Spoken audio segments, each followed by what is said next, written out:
जय हिंद स्टूडेंट।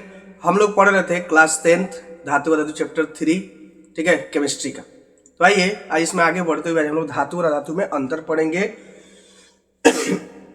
आज जो अंतर पढ़ेंगे उनके भौतिक गुण के आधार पर अंतर पढ़ेंगे। इसके बाद फिर मैं वीडियो बनाऊंगा तो उसमें आपको रासायनिक गुण के आधार पर अंतर बता दूंगा।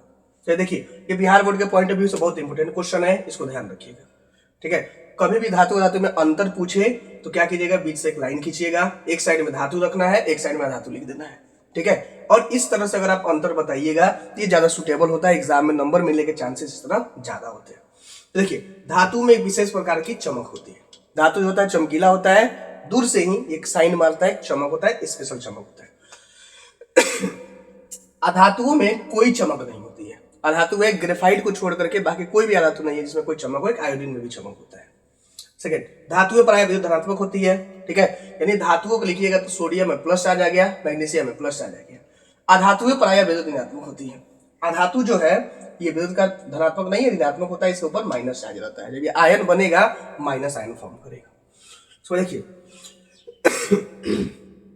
धातुएं प्रायः उष्मा तथा विद्युत का सुचालक होता है।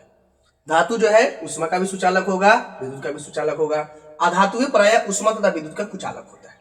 अधातु जो है उष्मा विद्युत दोनों का कुचालक होगा। सिर्फ एक ग्रेफाइट जो है आपको, ठीक है, ये उष्मा और विद्युत का विद्युत का सुचालक होता है। बाकी कोई भी अधातु विद्युत का सुचालक नहीं होता है, ठीक है। अब विद्युत का सुचालक और उष्मा सुचालक मतलब क्या कि यहाँ पे अगर उष्मा आप दीजिएगा इसको तो यहाँ से चलते चलते क्या यहाँ तक आ जाएगा, ये भी कुछ देर बाद गर्म होना शुरू हो जाएगा, ठीक है। यहाँ पे आप करंट का प्रवाह कीजिएगा, यानी कि इलेक्ट्रिसिटी फ्लो कराइएगा, तो यहाँ पे भी क्या है, यहाँ पे भी आपको करंट लगेगा। तो इसी को बोलते हैं विद्युत और उष्मा का सुचालक। साधारण ताप पर धातु प्रायः ठोस अवस्था में रहता है।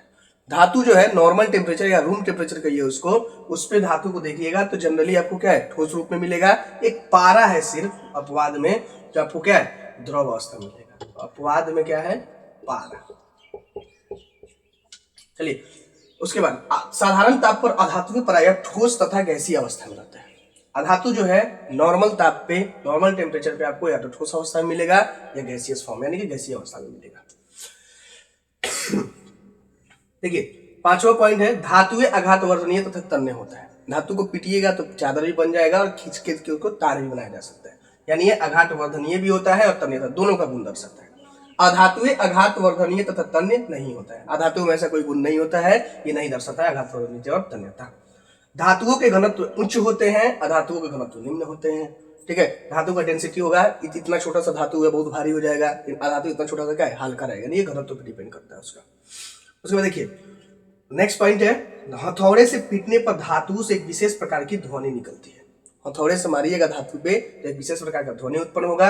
अधातु को पीटने पर कोई ध्वनि उत्पन्न नहीं होती। अधातु को पीटिएगा टूट के चूर-चूर हो जाएगा, कोई इसमें से ध्वनि नहीं आएगा। उदाहरण देखिए, सोडियम है, लोहा है, कॉपर है, ये सब क्या है, धातु का उदाहरण है। और कार्बन, ऑक्सीजन इत्यादि ये सब क्या है, अधातु का उदाहरण है, ठीक है। देखिए, जब भी अंतर देखिएगा तो लास्ट में उदाहरण जरूर लिख दीजिएगा। लास्ट में उदाहरण लिखने से क्या होता है कि आपको यदि कुछ पॉइंट में मिस्टेक भी हो जाए तो लास्ट में उदाहरण देकर के आपको उस नंबर पूरा फुल नंबर मिल जाएगा, ठीक है। ये सही तरीका है बोर्ड में लिखने का, इसको ध्यान रखिएगा, ठीक है, नोट कर लीजिए।